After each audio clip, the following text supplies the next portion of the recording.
गरीब सेठ की कहानी। किसी गांव में एक आदमी रहता था। उसका नाम गरीबा था। एक बार वह बीमार पड़ गया। उसे जोर की भूख लगी हुई थी।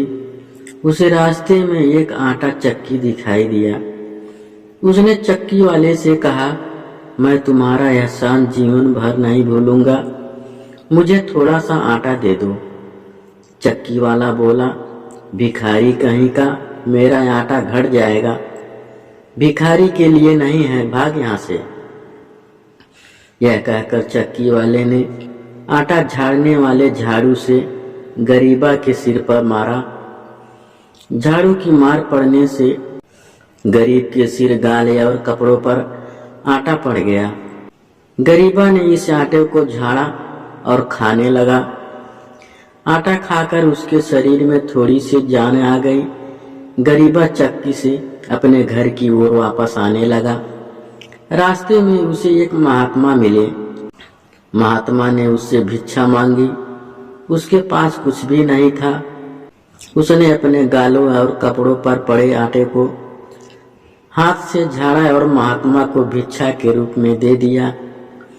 कुछ देर बाद गरीबा अपने घर पहुंच गया। उसने अपने सिर, गाल और कपड़ों पर पड़े आटे को एक परात में झाड़ा। उसे आश्चर्य हुआ। महात्मा के आशीर्वाद से परात में रखा आटा बढ़ता ही गया। उसने आटे को थैलियों में भरना शुरू किया।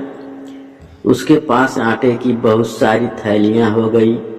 उसने कुछ थैलियां अपने लिए रख दी, बाकी बेच दी। इससे उसने बहुत सारा धन जमा लिया। अब उसने धन को उधार देना भी शुरू कर दिया। अब वह गरीबा सेठ के नाम से जाना जाने लगा। एक साल भयंकर सूखा पड़ा। नल का पानी भी सूख गया। खेतों में गेहूं की भी उपज नहीं हुई। उधर चक्की वाले को खाने के लाले पड़ गए। किसी ने चक्की वाले को सलाह दी कि वह गरीबा सेठ से कुछ धन उधार मांग लो। चक्की वाला गरीबा सेठ के पास उधार मांगने गया। उसे पता नहीं था कि गरीबा वही सेठ है। मांगता कहकर उसने उसका अपमान किया था। वह गरीबा सेठ के पास पहुंच गया। गरीबा सेठ ने चक्की वाले को पहचान लिया।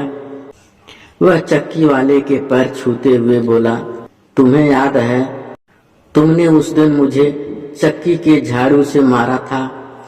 झाड़ू से मारते समय जो आटा मेरे सिर, गाल तथा कपड़ों पर पड़ा, मैंने उसे जमा किया। आज उसी आटे की बदौलत से गरीब से गरीबा सेठ बन गया। गरीबा सेठ की विनम्रता और उदारता से चक्की वाला लज्जित हुआ।